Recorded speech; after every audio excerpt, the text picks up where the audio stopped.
Thank you for joining us for this segment of Insight News. You know, it's been hot, it's dry, we're in a drought. The other day, Albuquerque Sunport set a record for high temperature of 105 degrees.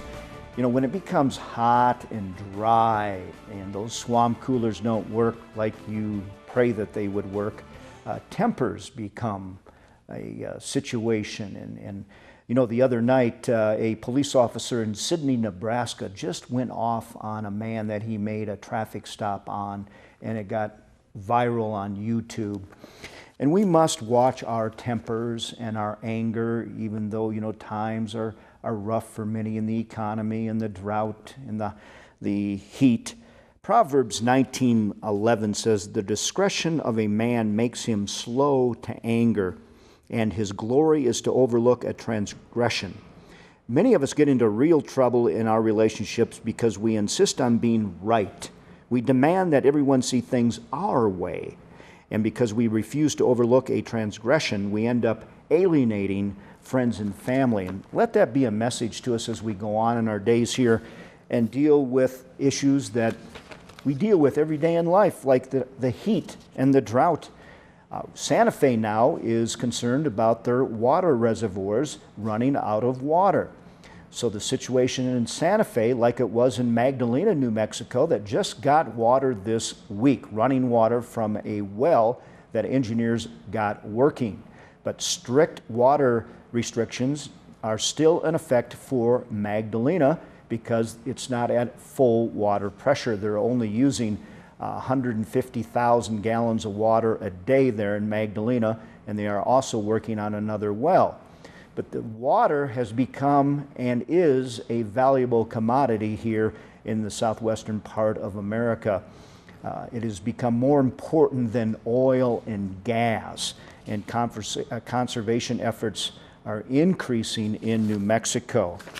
Well, this past week has been a historic week in America, with DOMA being shot down by the United States Supreme Court. Let's look how it affects New Mexico. With the U.S. Supreme Court decision striking down DOMA, politicians and attorneys across New Mexico are looking at what it means to New Mexico. State Representative Brian Egolf, Democrat of Santa Fe, acts as an attorney in a private practice representing a same-sex couple wanting to get married. His law firm is heading to the state Supreme Court to see if gay marriage can become legal in the state.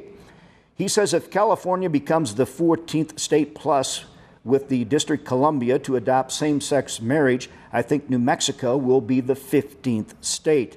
That'll happen yet this year, says Egolf. Marriage equality will be in New Mexico. Egolf said he's filing a petition with the New Mexico Supreme Court on the grounds the state is in violation of the Equal Rights Amendment of New Mexico. So we'll be watching that situation. Governor Susana Martinez has stated that she believes in marriage is only between a man and a woman, and she says that it should be up to the voters to decide if they want same-sex marriage in the state of New Mexico, not politicians. State Attorney General Gary King, who has announced that he will run for governor in New Mexico, is a supporter of same-sex marriage, but has not ruled on that. He said that it cannot be done yet. It's not legal for county clerks to issue marriage license to same-sex couples, but we'll be watching this situation, and we must be on guard at this time because this is going to heat up in the state of New Mexico.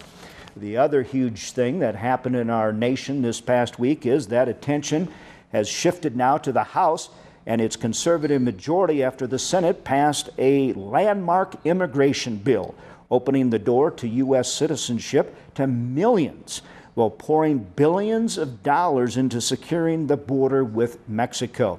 The bill's prospects are hardly uncertain in the Republican-led House, where conservatives generally oppose citizenship for immigrants living in the country unlawfully.